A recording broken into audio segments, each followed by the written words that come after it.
I never imagined betrayal would arrive alongside flowers. It was a Thursday afternoon when everything changed. I had plans to meet a client at a downtown restaurant, one of those trendy fusion places that always had the scent of basil and polished wooden air. I arrived early, as I usually do, and stood by the hostess stand, scanning the tables out of habit. That's when I spotted her, Rachel. Her hair was curled just right, and she was wearing a white dress, the one I hadn't seen in months, the one that clung to her hips a little too perfectly for a business meeting. She was seated at a small corner table, laughing with a man across from her. He was tall, tan, sporting a typical Wall Street haircut, and in the center of the table was a bouquet of red tulips. Tulips, her favorite. Not mine. Definitely not for me. Something inside me snapped. I didn't pause to think. Didn't even blink. I simply walked straight toward their table as if I were driven by some uncontrollable force. She didn't notice me at first, until I stood right at the edge of their little bubble. Her eyes widened, her smile froze mid-laugh. The man looked up, confused. "David?" she stammered, her face draining of color. I didn't raise my voice. I didn't need to. I looked at her, then at the flowers and back to her before calmly stating, "It's over." Just 3 words. Cold. Final. I turned and walked out, leaving her and that stranger gaping at me, the candle between them flickering as if it still believed in love. I climbed into my car, slammed the door, and sat there shaking. My heart was racing so fast it felt like it would explode. I stared at the glass walls of the restaurant, wondering if she'd come running after me. She didn't. She stayed inside, probably explaining to him how I was just overreacting or how things had been complicated for a while. I drove home in a daze, gripping the steering wheel so tightly my knuckles turned white. I didn't cry. I didn't scream. What lingered in my mind wasn't the pain. It was her face. The way her expression shifted from shock to calculation. That's what stayed with me. Not guilt, not sorrow, but strategy. She wasn't sorry for getting caught. She was just figuring out how much I knew. When I got home, the house was dark. I didn't turn on the lights. I poured myself a drink, straight bourbon, no ice, and sank into the living room, the soft glow from the kitchen light barely reaching me. My hands trembled as I gripped the glass. The silence around me felt suffocating. This was supposed to be our home, a place full of comfort, trust, and history. But now it felt like a crime scene. Every photo on the wall was a lie. Every memory we shared seemed shattered. How many nights had she told me she was working late or meeting a client? How many times had I sat on this very couch, waiting for her while she was in someone else's arms? She came home 3 hours later, the door creaking softly as she entered, trying not to wake me, like I was a sleeping husband she didn't want to disturb. I heard the click of her heels on a hardwood floor, followed by the hesitant steps as she turned the corner and saw me sitting there. She froze. "David, I can explain," she said, her voice soft and careful, like she was talking to someone who could snap at any moment. I didn't say anything. I just looked at her. The silence between us spoke more than any words could. She moved closer, pleading, "It's not what you think." I let out a bitter laugh. It was hollow, unfamiliar. "You met him with flowers, Rachel. You were wearing white. It's exactly what I think." The argument didn't last long. She cried. I didn't.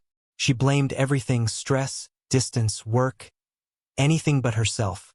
When I asked how long it had been going on, she didn't answer. That told me everything I needed to know. I told her to leave. She didn't. Not immediately. She spent the night in the guest room. The next morning, she texted me from the hallway, "Can we talk?" I didn't respond.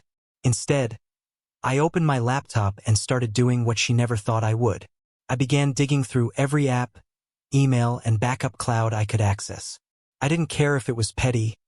I needed to know the truth. And what I found, it was more than I'd ever imagined. Photos, messages, hotel reservations, voice memos, even Google Maps history. She hadn't just cheated. She had built an entire secret life behind my back. Trips I thought were business turned out to be weekend getaways. Nights she claimed to be working late were actually dinner reservations under fake names. I didn't confront her again, not yet. I let her think I was processing it, healing. I went to work, ate dinner in silence, even smiled a couple times. She started trying harder, cooking my favorite meals, offering to watch my shows, asking if I wanted to talk. I nodded and told her I needed space. She mistook my quiet for forgiveness. That was her mistake. I wasn't forgiving her. I was documenting her. I created folders, timelines, and backed up every shred of evidence I could find. I remained in my car, watching from the shadows.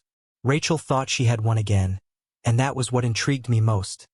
How effortlessly cheaters slipped back into their usual routines, as though the consequences were nothing more than a temporary blip in the ongoing symphony of their lies. She was laughing more now, touching me with a kind of familiarity, her eyes shining with the belief that the storm had passed. But it hadn't. I was a storm, silent, patient, and tightening the circle around her. Every time she messaged Kyle, I saw it. I still had access to her cloud account. She hadn't figured it out, or maybe she had but assumed I was too broken to keep looking. That's the thing about people like her. They mistake silence for surrender, stillness for indifference. Then the moment I'd been waiting for arrived sooner than I expected. It wasn't a tip from a friend but a twist of fate. Lydia, one of Rachel's acquaintances, reached out to me unexpectedly. She said she wasn't comfortable with what she had seen. Rachel had been at a hotel bar with Kyle last weekend and it certainly wasn't for business. I played ignorant. Are you sure it was her? I asked. Lydia sent me a photo. There was Rachel, her hand on Kyle's knee, a drink in the other hand, wearing the same white dress she'd worn the night I found them together before. I thanked Lydia, acting as though it was probably a misunderstanding, and promised I wouldn't mention it. She bought it.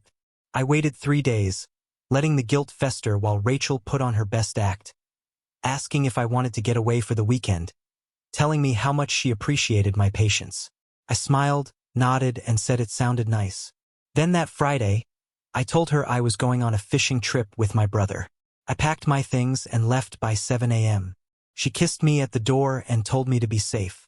I drove around the block and parked a few streets away, waiting. At 9:40 a.m., she left the house, dressed to impress. I followed her at a distance, making sure she couldn't see me. She headed toward the beachside rental district where Kyle had booked an Airbnb, a charming bungalow with a swing and a wraparound porch.